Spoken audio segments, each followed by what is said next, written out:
Welcome to the tutorial on the Fruity Pad Controller, or FPC. In this tutorial, we're going to discuss ways we can enhance your use of the FPC and take a look at some tricks that we can use to get a better sound out of it. So to start out with, I'm going to go ahead and load in the FPC. And right now I just have the default kit loaded. Now when I first came across the FPC, I'll be honest, I hated it. I didn't understand it, I just thought it was like a drum machine, and I didn't take the time to really look into it. Now it's really all I use for drums, as it makes my workflow so much faster and more precise. All it is a pad controller that triggers samples and has a few parameters we can edit on each pad. So I'm going to show you a couple examples of some things that we can do to get a better sound and be more creative with this powerful tool. Now in this first example, I want to take a look at using loops as samples in the FPC. What we can do is load some samples instead of one-hit drum samples and then play around with it a bit to come up with a new sound. So I'll go through and load some loops.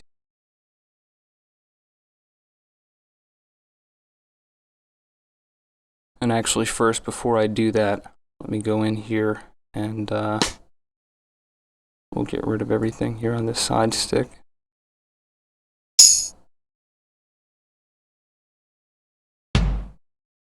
Also here.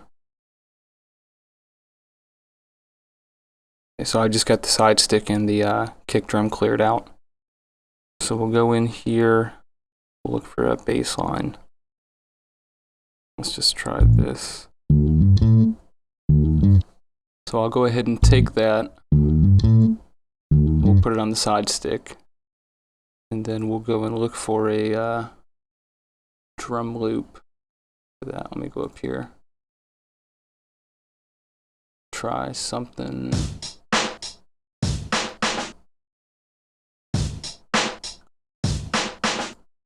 Okay, so we've got the drum loop loaded on the kick drum, and we've got the bass sample loaded on the side stick. Now what we're going to do, since this bass line isn't going to be in time with this 100 beats per minute that I've got it set on, we're going to try playing around with the attack down here and see if we can't play around with it. First, let's go in here to the piano roll and we'll go ahead and set this up here with the kick drum sample going.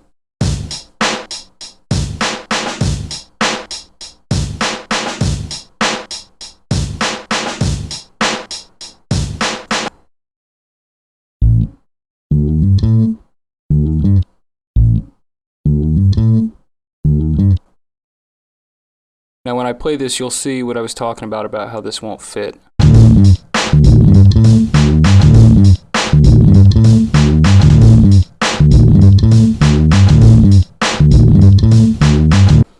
So you can see that's kind of overlapping a little bit. So what we'll do is go in here and play around with this attack a little bit.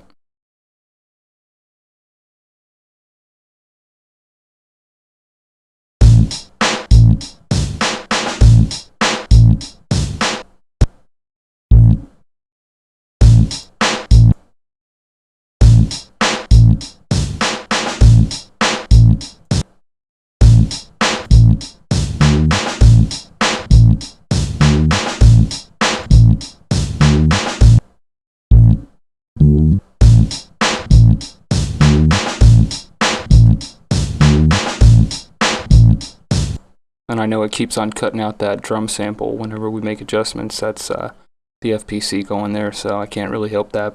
But you can see how using this, adjusting the attack, we can come up with a neat little funky rhythm there.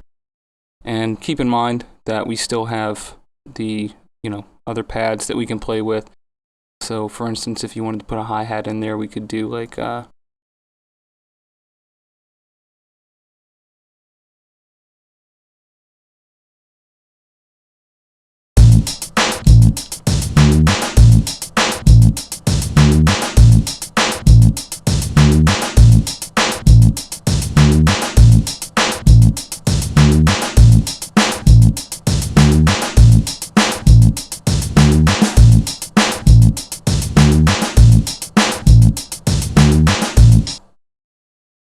And also remember, when using this technique, you do have the pitch change knob, here for each pad. So if you wanted to try to do some time stretching, you could also do that to make some of these loops fit in there a little bit better. And also you see that using this technique can also save space, but at the same time creates some totally new grooves, so that way you don't have to have multiple instances of the sample or anything loaded in there as well. And honestly, in essence, I mean, we could build, everything right here from the FPC. So again, for saving space and time and everything, it comes in handy. So I'm going to go ahead and delete this.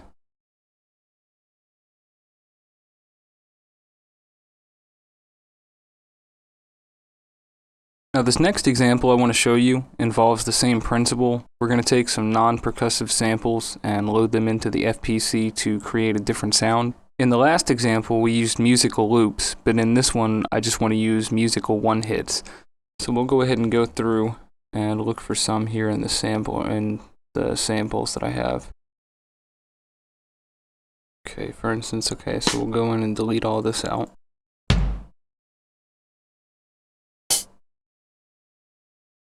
I'm just going to put this at 115. And then all we're going to do is load these samples one by one.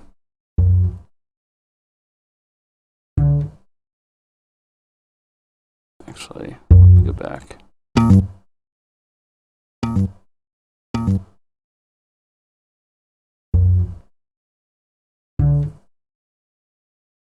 And then we can just load up a groove really quick here and take a listen.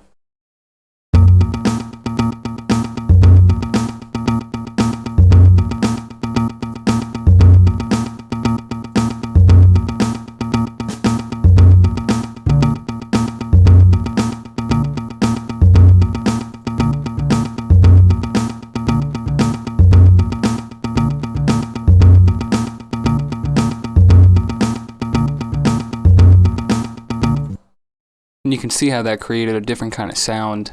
We could also load drum samples in on top of each of these and blend them to create totally new drum sounds, like a snare combined with the horn or a hi-hat with the keyboard. And speaking of blending, I want to go through and show an example of layering sounds to blend different samples. For instance, in this example, let's say I want to get a kick sound that's deep, like an 808, is robust and round, like a 909, but also has like the top end click, like a rock bass drum. So let me go ahead and reload this.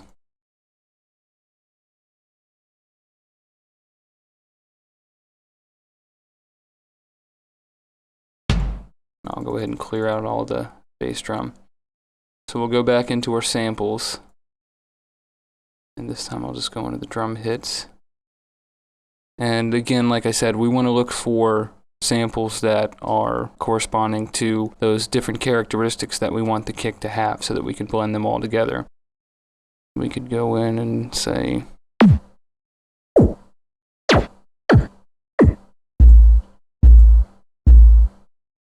and then for the 909, we could say, take that. And then for the top end, we could do that. So now what we want to do is blend these together so that each of the characteristics is present, but none of them are dominating the entire sound.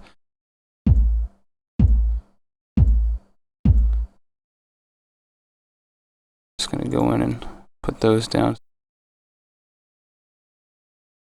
And now I'm going to go through and adjust these different settings and see if we can't get a sound that we're looking for.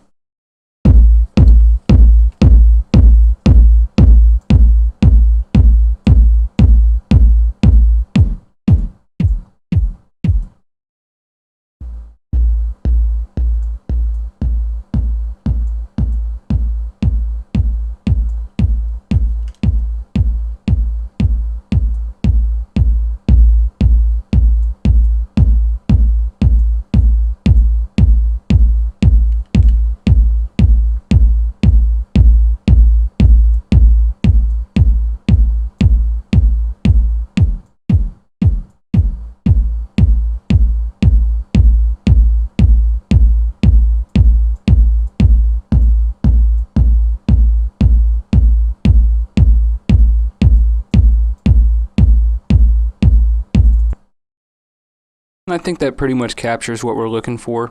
It has a deep bottom end that doesn't overpower. It has a thick lower mid-range that's punchy, and it also has a nice top end that doesn't eat away at the low end. And this is great because on their own, none of these samples would have been right for what we are looking for. We can also do the same with the snare. Let's say that I want the snare to have like the flat slap of a 909, but also I want the crispness and fat bottom end of a rock snare. So again, we can just go into the samples. Actually, I'm gonna clear this out first. So for the 909, we could look for something.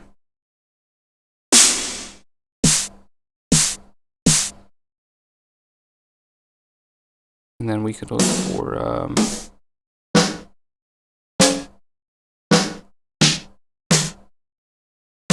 and then for the fat bottom end type sound, that'll work. So again, we'll just go through and adjust these. I'm going to go ahead and solo this channel.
And also keep in mind that this can be done on all pads and with any combination.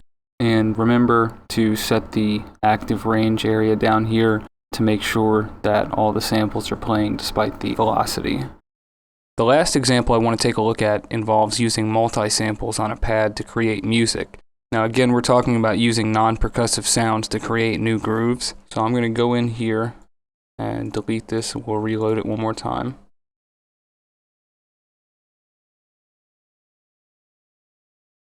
Go ahead and open my samples back up here. Now for this example, I want to find some samples that are going to be one-hit musical samples that we can arrange on a pad, and we'll adjust the active range section for each so that the velocity will determine what's being played. So we'll go through and look for some samples. I know I've got stuff here.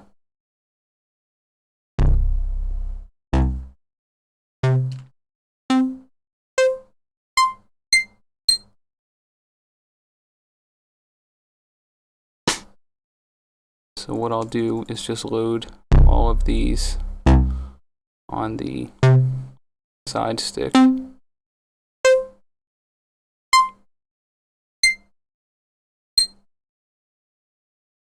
Then what I'm going to do is use this spread even function, and that way from bottom to top it will spread out the velocity to determine what's being played at what velocity.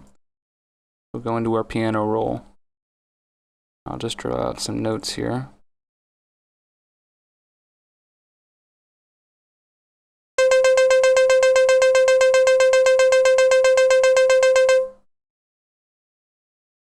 And then what we can do is, I'm just going to randomly go through and adjust the velocity.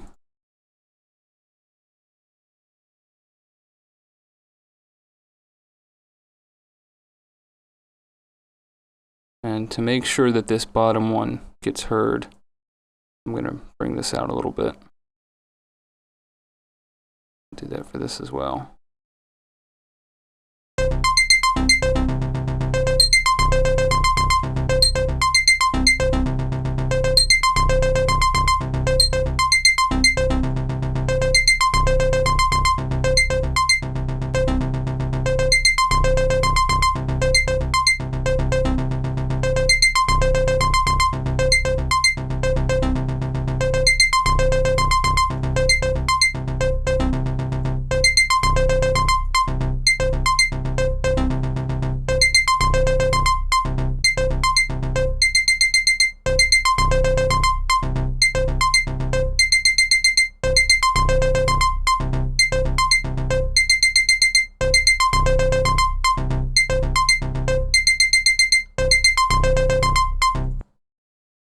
So you can see that even with a randomized setup like that, we can get some pretty cool results.